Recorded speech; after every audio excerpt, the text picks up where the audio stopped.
Hello. Welcome to Witches of the Moon. I am your Saturday hostess, the Desert Siren. Sorry this is going up so late. It's been a crazy day.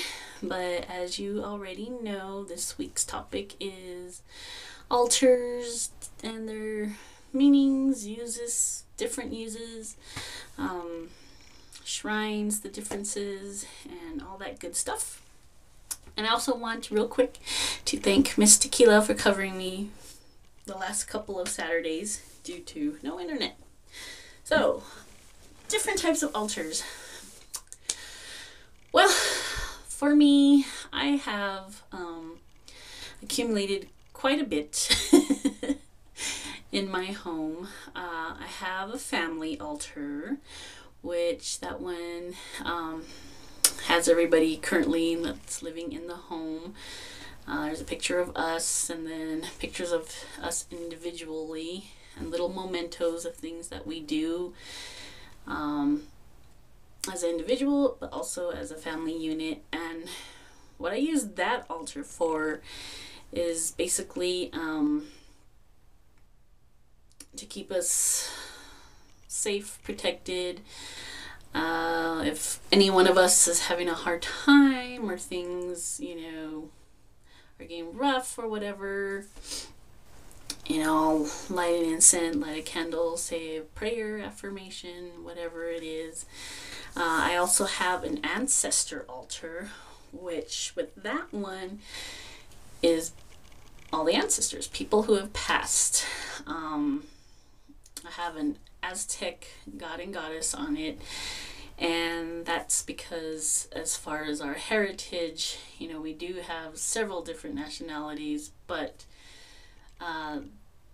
the Aztec part is the one we relate to the most, so that's why I chose those two statues in that one.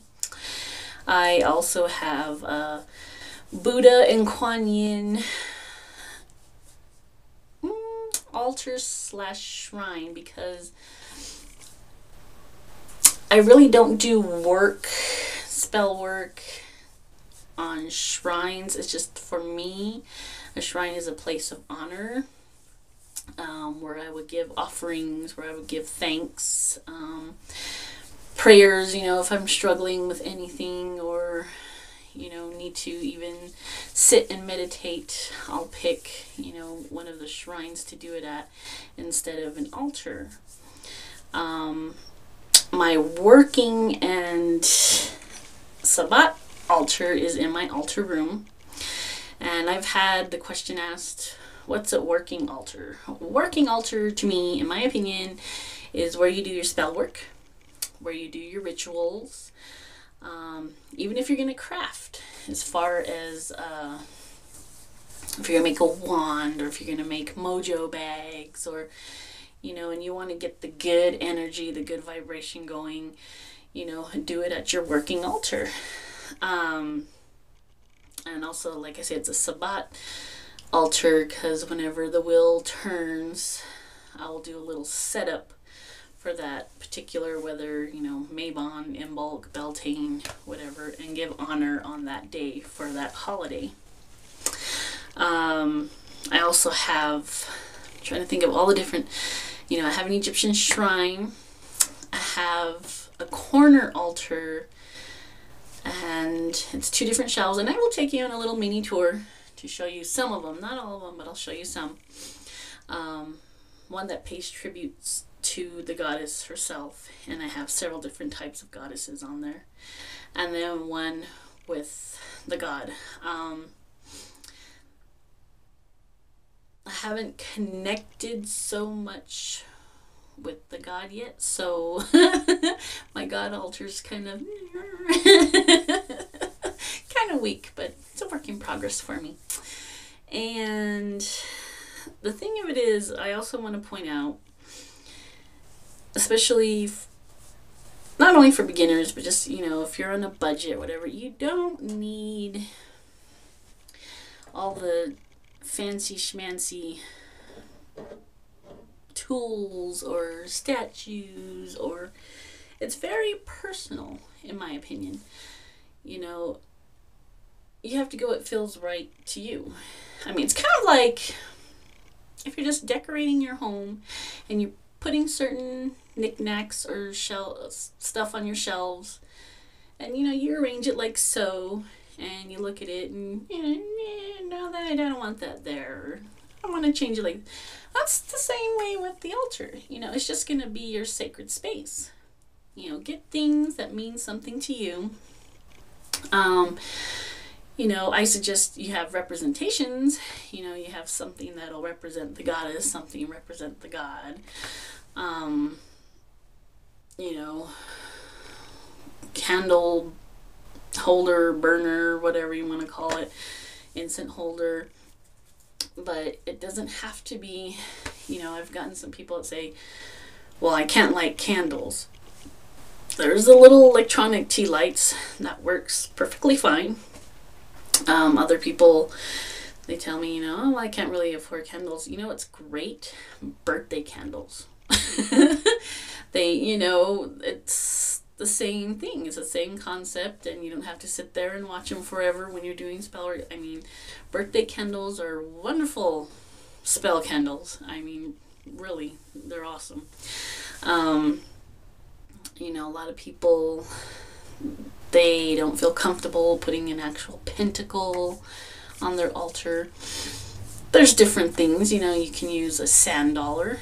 That's 5-pointed star. One of the things, a friend of mine, she uses the Texas star, you know, and it was like in lawn and garden or something.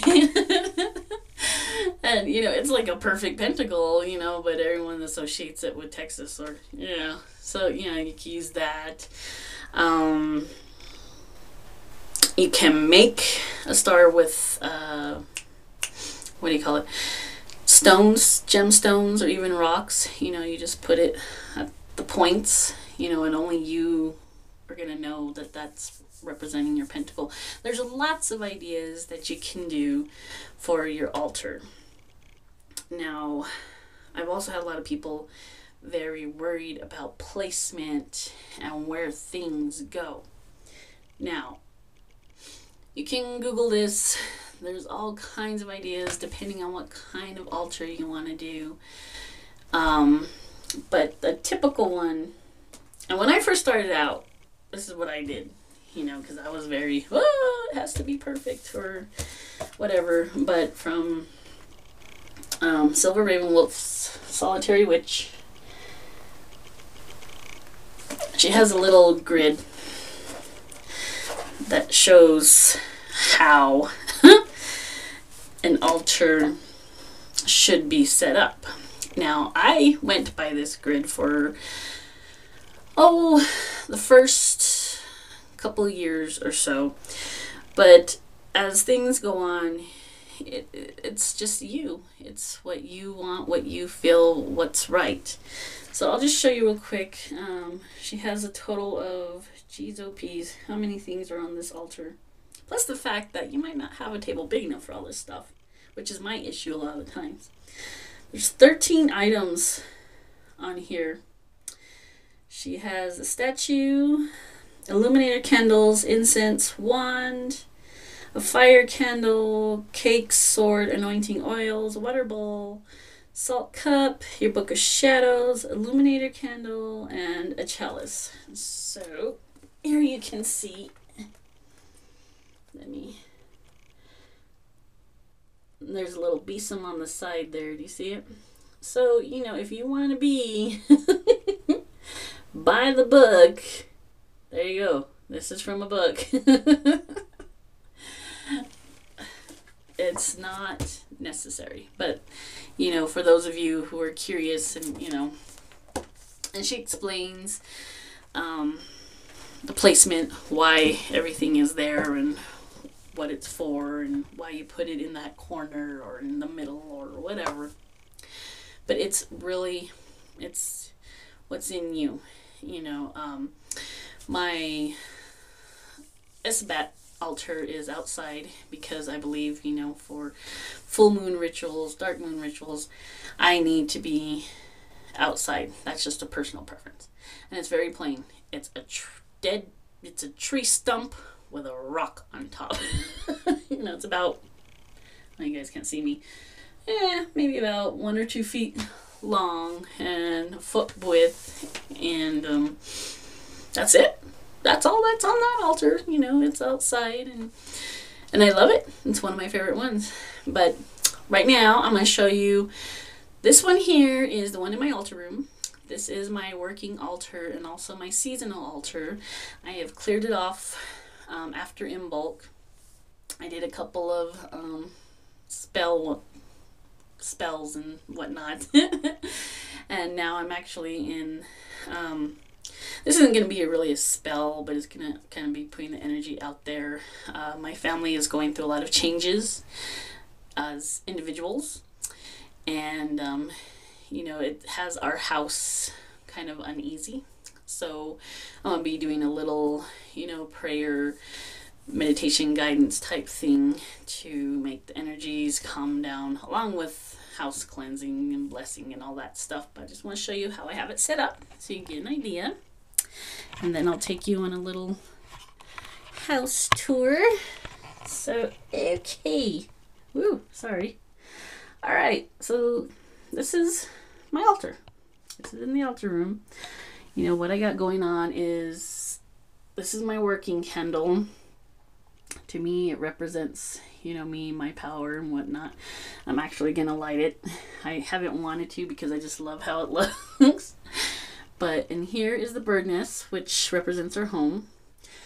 Each stone inside represents one of us. This is my youngest, my oldest, my husband, me, and my mom. So that's kind of like, you know, the home, us being safe, warm. This is from, well, I got my mermaid candle from Miss Joey Morris.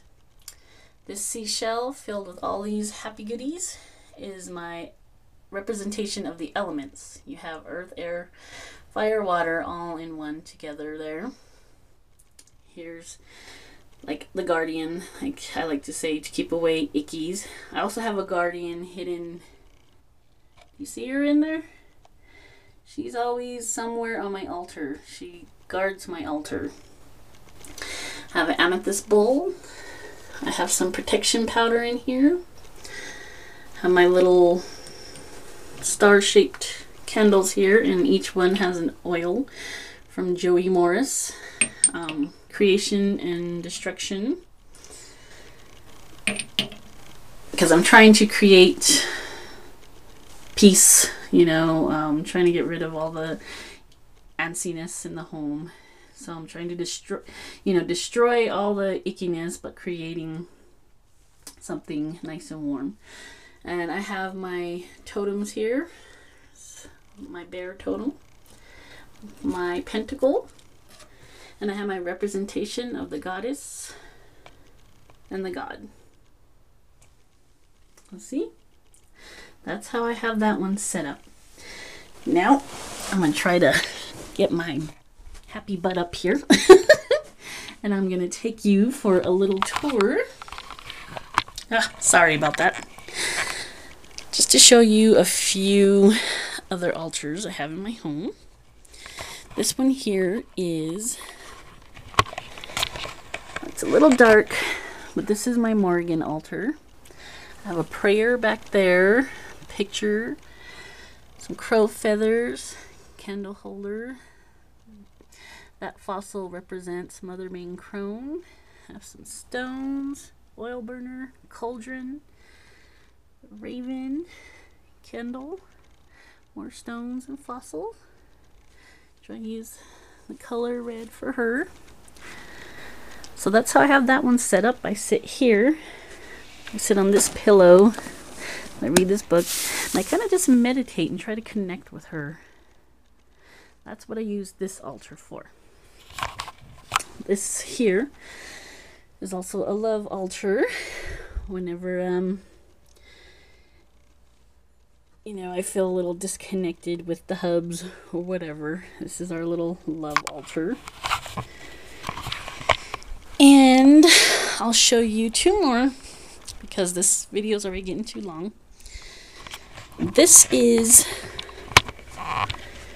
my Egyptian shrine. I don't do any altar work here. I give offerings, candle, incense, flower stones, and this is just to honor the Egyptian pantheon that I study and follow. And then this is my corner goddess altar, and I try to incorporate different types of goddesses from different pantheons and whatnot. See, and I have a lot of Native American and just different kinds. And then underneath is my God altar. So as you can see, they're all very different. You know, it's all up to you. It's all what you feel is right. There is no wrong way. There is no right way. You don't have to spend a lot of money. There's lots of things and ways you can, you can incorporate certain things in your altar or shrine. And, you know, like one that I do that's just seasonal is my Day of the Dead altar. And, you know, that's because I honor everybody in my family history. So that's like a major woo one during that time. But yeah, so that's a couple of them that I have. You know, there's a lot more, but this video is already getting really long. But really, whatever you feel, you know, you can do elemental altars, which is something I want to do in the future. I want to have elemental altars in the appropriate corners of my home, you know, for earth, air, fire, water. You know, that's my next thing that I want to do as far as altars. And you know, there's meditation altars where you just go, it's your sacred space, it's where you calm down to collect yourself. If you can think it, you can make an altar for it. You name it, you can do an altar for it.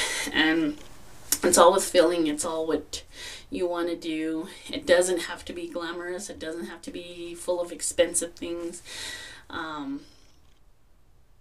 You know, just think about what feels right to you.